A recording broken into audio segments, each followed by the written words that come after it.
Hello, hi guys. I wasn't expecting you to be doing that. Yeah, we've just discovered that my bed is quite bouncy. Yeah, we just discovered that. I didn't actually think about that could be construed. Hi guys, it is day 111 of our lockdown vlog, 111, and it is July the 9th. Is it the 9th? Yes, it's the 9th today. So we are still here in Dorset. I think we did threaten you with some potential guests today, but they're actually still out on a wander. So we thought we'd get this done before we just go and enjoy our evening. Excuse the lack of makeup, but I just couldn't be bothered doing it today. So. Yeah, I just had a shower and I just thought, oh, let's just get the vlog done. You can have me au naturel. It'll do, innit? So today we haven't been massively productive. Huge portions of it I've spent asleep. But it's been a nice one. We did have a little meander down to the sea and just sort of sat looking out on the water for a few hours, which was just really lovely. I had a conversation with a couple of seagulls. Yes, we did. I was quite fond. I felt like I'd made friends. Yeah. Yeah. There were a couple. I think because we were just sat on not a pier, like a sort of, like a ramp that goes down onto the beach, but the water comes right the way up. So actually the tide was fully in. So we couldn't actually get down onto the beach because it was all water. So we just sort of sat on the end of that little ramp. But I'm guessing quite a lot of people sit there and have like fish and chips from the cafe. So we sort of, a couple of seagulls just sort of came and just were checking it out for quite a while. And I was like, I haven't got anything for you guys. Sorry. I think that was nice because we didn't have any food, so we know that their friendship was genuine. Yeah. They weren't just after us for our chips. Yeah. But yeah, it was really nice. That beach is lovely, and I did think I was going to get in, but today it was grey. But there was a real wind, which just meant that it was like even just sitting there was a bit too cold. Well, last night, I think had I been able to sort of, because it was most of the beach is just sandy, but that little bit that I would have had to walk into was quite rocky, and I think like had I been able to sort of paddle my way in, I might have gone for it. But the weather's supposed to be a bit nicer tomorrow, so I'm hoping we can spend a big chunk of the afternoon maybe down in the water. I feel like yesterday you were quite determined, like last night, like we're going to go to the water, I'm going to go for a swim in the sea. And I wanted to join you, but I was a little bit more, well, I'll make no promises, we'll see how we go, because I haven't spent as much time swimming in the sea, and I was just worried about it being a bit cold and grim. And there were people out in the water. I think when it was so kind of cold that even you were a bit like, oh, maybe not, I think there was a bit of like, oh, I would have done it, but I'm quite relieved that... Yeah. I'm definitely going in there before we go home, so I'm hoping tomorrow. The weather's supposed to be slightly nicer tomorrow. And I think if we go down sort of like early afternoon and just sort of spend the afternoon there. I don't know, because I don't actually know, like, I'm betraying my ignorance here, but how do tides sort of, are they the same each day? So will it be like the same? Because it wasn't... I think it's kind of seasonal. Am I making any sense? Do you know what I mean? Yeah. So at the same time tomorrow, if we go down, I assume the tide will be in the same place. Is it like a 24-hour cycle? It's not just a... I think so. Like, I think it's seasonal. So, like, in the same way that the nights and the days are longer, the tides shift according to the time of year. But I think broadly, like, yesterday would be the same as today will be the same as tomorrow. Right. But I am also talking from a position of broad ignorance. Yeah, I don't know. I've never lived on the coast, so I've never really been able to observe it regularly enough to know.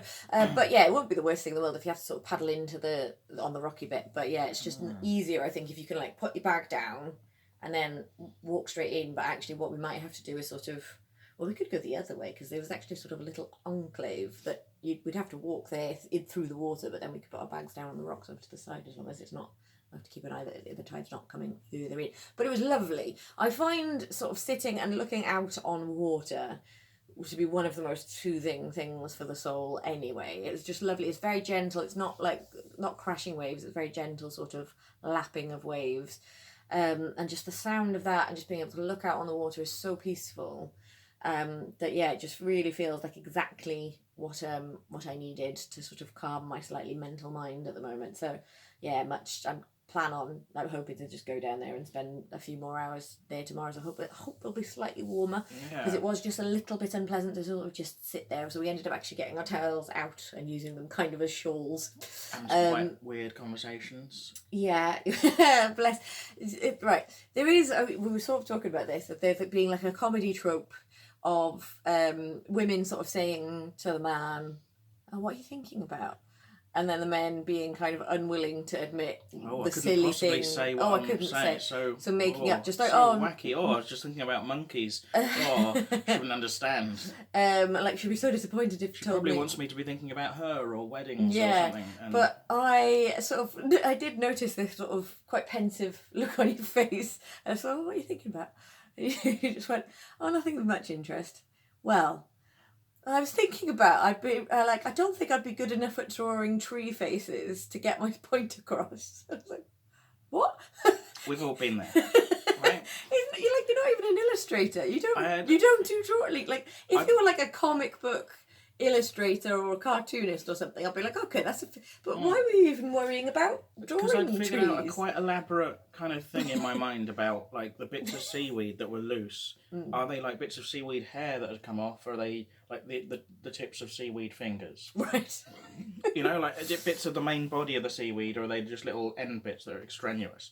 So you were anthropomorphizing the seaweed. Yeah, and then I was thinking you could demonstrate that with trees, because you could draw a tree that has a face on its trunk, and then all the branches and the leaves are just kind of hair. Yeah. And then you go, we can trim some of that, and it's fine, it's quite happy.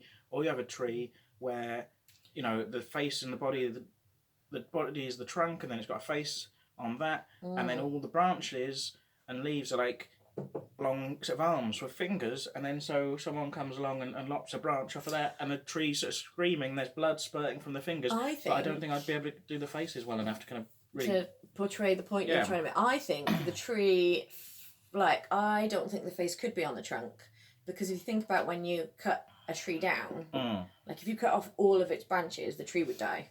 Okay. So that would suggest they're all like limbs and head, and you'd just be left with like the lower body, just a pair of legs. You'd be dead. But actually, I think if at the wrong time of year you just cut off all of the leaves, the tree might die because it wouldn't be able to photosynthesize. So I don't know. But it was like, so I'm sitting there and I genuinely was thinking very little. I was really taking some mindfulness. I was just sort of just observing and not really thinking about anything, which is a blessed relief after the last few days I've had. So then I was just like, I was laughing at you for ages for that, but I thought it was adorable. I love that you were thinking about that. I love that you looked so thoughtful, and that's what you were thinking about. I was like, oh, bless. I know these things when you're a king. But yeah, we got something I wanted to talk about and kind of update people on a bit, because I talked about this when I did the solo vlog the other day, but I think my approach to it was quite grumpy. But this is what he's like when I'm not around. Yeah. Just gets grumpy. Yeah, miss her when she's gone. Oh, but he's only upstairs. I know, but I have to do so much talking to these pricks without you. No. He likes you, really. Some of you. Anyway, what was it that you wanted to talk about? So basically, the Live Comedy Association. Yeah. I didn't go into this bit, but they're a fairly new organisation that's been set up to help support comedians and the comedy industry and the infrastructure of that. And so they sent out a survey and tried to get as many comedians to kind of sign it as possible and kind of to complete it as possible, complete the survey and find out basically what their views are around coronavirus, how soon they're expecting to be able to return to work. Right. And basically found like a lot of us are understandably quite pessimistic about our opportunities to actually return to live work and make money, and whether we're going to be able to do that anytime soon, and whether we're going to have to find other sources of income and different jobs and things, and just whether I'm guessing jobs are going to be thin on the ground for everyone. So and so and it's with live comedy. It's not just about the professional clubs that exist, like the Glee Club or the Stand, which are both brilliant, and there are other good ones too. But also, live comedy exists, you need to cut your teeth in 5 minute slots and littler things. Not just cutting your teeth, but like really good pro gigs sometimes run just in the back rooms of pubs where that community is maybe in a smaller place where there isn't a big pro gig. Yeah, I guess still, maybe it's not comedy when there's every not a big night, pro but venue, but like, they go, hey, once a week or once a month or whatever, a really good pro gig with really good pro acts and a really nice setup. And now we're in a situation where those back rooms are pubs. You know, the pubs aren't allowed live entertainment. Everything has to be socially distanced. We don't know when things are going to go back to normal, and when they do, how many gigs there are going to be, how many venues are just going to have been lost to, you know, the coronavirus, and B, the presumed forthcoming recession. And it's like quite a, you know, worrying time for a lot of us that get all or some of our income from comedy. Like, I'm lucky in a way that I do have a second job that I do part-time, so I haven't lost all of my income. Yeah, because we had actually sort of contemplated it, because when we moved in together, we sort of were thinking about, well, actually, with additional work, like writing work and stuff, that maybe it could be the opportunity to scale back and make the leap to being fully pro. So actually, yeah, thank goodness you didn't, because obviously I'd have been a bit scuppered. You wouldn't be furloughed, and there'd be no money coming in, and because it would have been, you'd have been quite newly self-employed, you wouldn't have been eligible for the support that's done based on your tax returns. Because although, well, I like half, well, not even half, but some of your income is through Specsavers and some of it's through comedy, but that's quite hard to quantify if you've been doing both. And the support has only been for people who are basically fully self-employed or make more than 50% of their earnings earning through, above a certain threshold. And so actually there wouldn't have been any help for you. With me furloughed, so I'm on 80% of my normal wage, which is going to scale back as well. Because it's based on like the previous year's earnings as well. So if I suddenly had gone full time, then it would be based on when I was still earning more from work. So it's all a kind of a it would have been a bit of a mess. As is, like I said, I have got some furlough money, which is great, but I am in the position of going, I've worked really hard for years to try and get into this line of work, and then the rug's been pulled out. I don't know if that's a viable thing anymore, but I haven't, you know, I've spent years working at it. I haven't been looking at other forms of kind of income, other ways to kind of have a career in anything. And then you go, is my career just working in a shop now? And there's nothing wrong with that. But when you've worked quite hard for years at something, and then just go, that's gone away, and I didn't have a backup plan really. That's not great. But as I say, lots of people worse off than myself. It's all hard all over. But point being, they did this survey, and we're all very pessimistic about it. What we want as an industry, I can't speak for everyone, but I think the consensus view is basically we've always kind of been overlooked as an art form. Like, you know, Arts Council money and things like that doesn't tend to go to stand-up comedy, even though it's a kind of it sort of falls through the cracks, doesn't it? Because people don't really think of it as sort of arts, but I also don't really think of it in the terms of like leisure either. It's sort of, and it's one of those things where it's entertainment. A lot of public money goes to things like opera, and theatre, opera, dance and things that aren't always particularly accessible to a lot of people, even with that funding. Whereas comedy, you know, is quite accessible. Likes a laugh. And it's very accessible as well. You can go and see it in your town, in your local pub often. And yet, you know, even though it's something that probably more taxpayers take advantage of, less public money actually goes to it. But that's by the by. Basically, it's never really been recognised by sort of higher authorities as an art form. It's also traditionally, since the 80s onwards, since kind of the birth of alternative comedy in this country, it's been viewed as broadly speaking, quite a left-wing thing, often quite anti-Tory, like Bennett Elton's famous routines against Margaret Thatcher in the 80s, or The Young Ones is very anti sort of Alexei Sale, people like that. And that's kind of set the template going forward, and comedians have always kind of challenged the establishment and the right wing, which is fine, but obviously doesn't encourage the Tory party to give us much money. Not too ready with a handout there. Unless you're one of the sort of 100 or so comedians billing themselves as the only right-wing comedian in the country. But basically, they've written an open letter. There's lots of them, isn't there? There are a surprising amount of only right-wing comedians. Yeah. But the Live Comedy Association has basically set up a... they've written an open letter to the government saying there's going to be all this arts funding that Rishi Sunak has announced. Can we please have some of it the comedy, supporting comedy venues, and make like if theatres are getting it, then purpose-built comedy clubs should be getting something as well, Yeah, for sure. you know, and things like that. So, you know, I'm sure we can find that. Well, we're not really putting links in blurbs at the moment because we're on holiday and we're having a bit of a break, guys. But if you search hashtag Save Live Comedy, you should be able to find links to it. I've tweeted about it, so check out at Mr. Chris Shopping and you'll see my tweet and you can find the link there. Sign the open letter and let people know that you support live comedy. Yeah. Yeah. I understand the pessimism and I understand the sort of feeling quite daunted.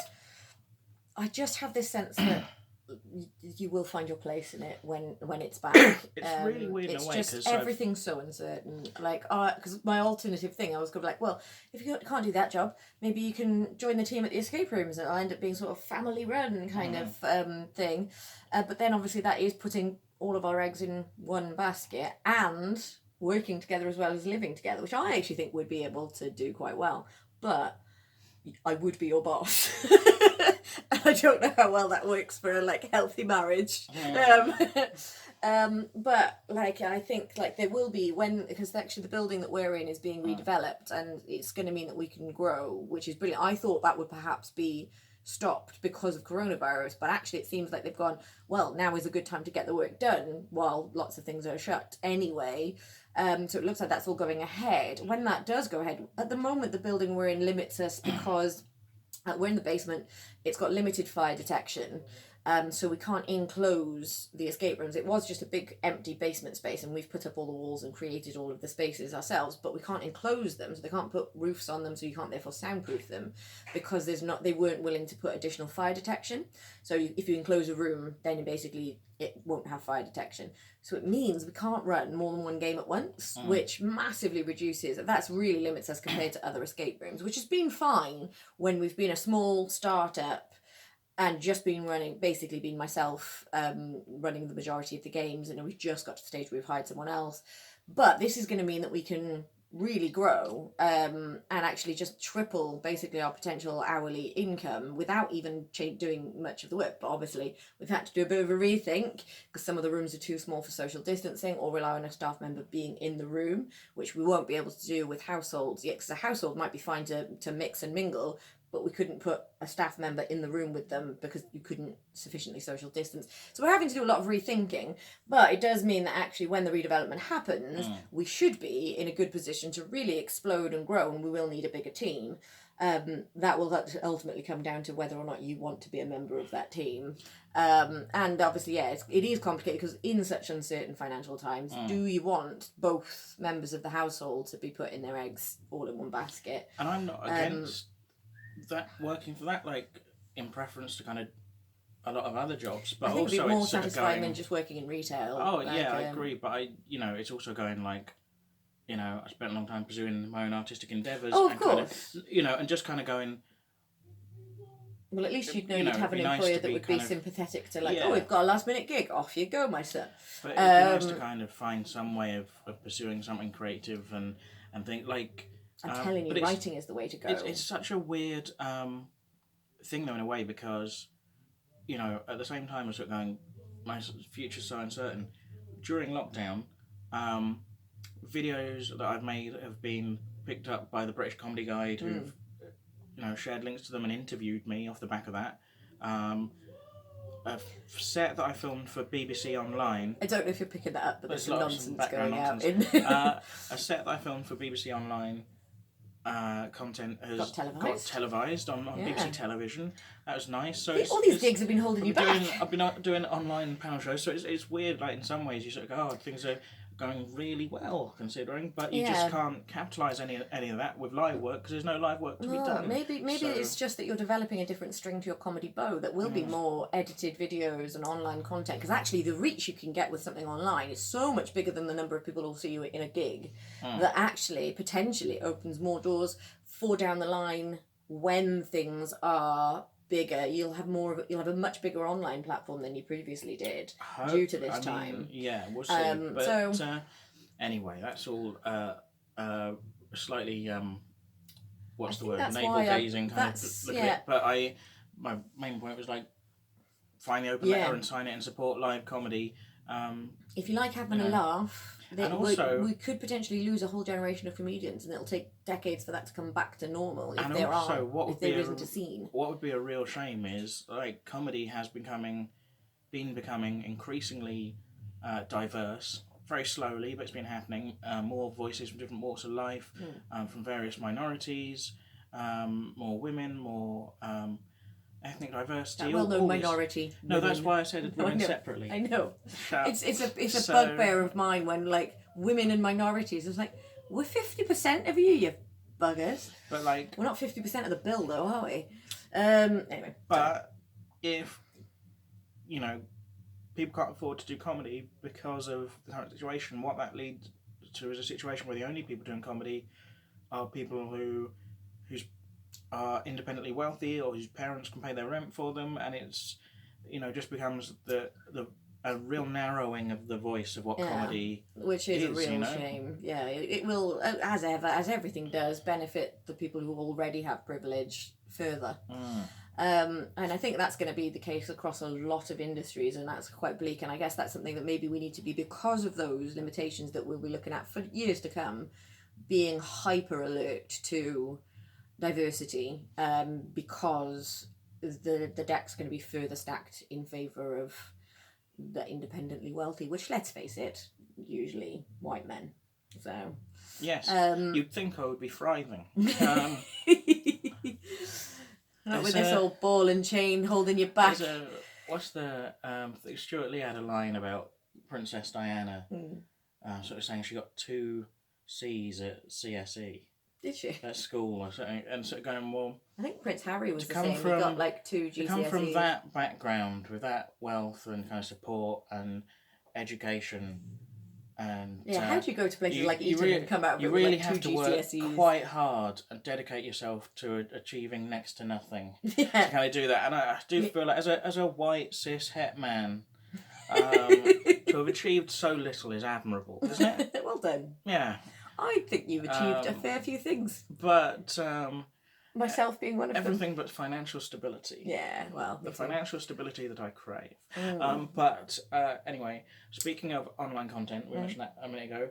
I've been using this time away, largely the time that Ellie's been asleep, to do basically the same thing that I would do if I was at home, which is watch YouTube videos, which I've been getting very into lately. And I just wanted to give a quick plug. He's got loads of subscribers and followers and things. Doesn't need our support, but but for what it's worth, I've been watching a lot of videos by Quinton Reviews. And how are you spelling Quinton? It's not Quentin. It's Quinton. I don't know. I knew as soon as I got to the point of saying it, I was like, I should have double checked that. Right. I knew I was gonna. But Quinton. I will Reviews, look it up and Quinton I'll put it Reviews, in the blurb. Have a. Check it out. Anyway, he just kind of talks about things, but in a very knowledgeable. So it's exactly the sort of thing I like. He's very knowledgeable about stuff, but kind of gently amusing with it. It's not too dry, and it's sort of video essays kind of thing. But yeah, I'd recommend it really. Lovely. And he talks about all sorts of things from Garfield videos. He talks about, and like he's done a whole series called Fallen Idols, and it's all about people that were famous on YouTube in the early days of YouTube and kind of where they went wrong and why they're no longer famous anymore. And that's quite like a fascinating chunk of history. I think if you're from a generation like us where YouTube became a thing in our kind of young lives. So yeah, he's really good. I'm not going to ramble on, but I just thought worth a recommend. He's good. Check him out. All right. Lovely. We just, before we go as well, wanted to I know we said we'd keep it tight, that's why she's giving me that smirk, but I'm actually going to bring up a story that you told me about. So I think, and as we did talk about this on a previous we talked about it as being good news and a nice gesture to the Black Lives Matter movement, which again, it's just increment and it's just gestures, and gestures don't sort of change the world, but they're nice. Let's make nice gestures. So we mentioned the country band Lady Antebellum having changed their name to Lady A because they wanted to take out antebellum because antebellum has connotations to the pre-Civil War South and therefore slavery. So they made that gesture and we sort of thought, well, that's nice. Well, they have demonstrated a whole fuck ton of white privilege here, because they have changed that, they've taken it out, only to discover that there is a blues singer called Anita White, who has been performing under the name Lady A for decades. She's a black blues singer, and so what they've decided to do there is, rather than, we need a rethink, they've sued her for the rights to use that name as performers. So basically, good work, guys. You've entirely undone the gesture and pissed all over a lesser known black artist. Presumably while you were less at it. financially successful and less able to fight a lawsuit Yeah. and all these things. So cheers, guys. Well So done. what a bunch of dickheads. Look, So that was just a PR stunt Ellie, to get them in the news, and there was no actual well-meaning thought behind that gesture, and turns out they're a bunch of dickheads. So well done, guys. Look, Ellie, I done. don't want to say that this is yet more evidence that country music is music made by cunts for cunts. It's in the name. I don't want to say that. It would be inflammatory and unnecessary, so I won't say it. On that note, I think we'll call it a night there. So thanks for joining us in Dorset. We're less drunk than yesterday. That is the first glass of wine, which is also kind of why I wanted to do the vlog now, because I haven't rewatched last night's. I suspect it's awful. This is 6%. Oh, crikey. Yeah, he's just on my first. He's going to get lively. Mm-hmm. Right, so on that note, we'll leave it there. We'll see you tomorrow for our last night in Dorset before we're back with our usual backdrop on Saturday. So until then, spread the word, share us about, like and subscribe. There's no shame in it.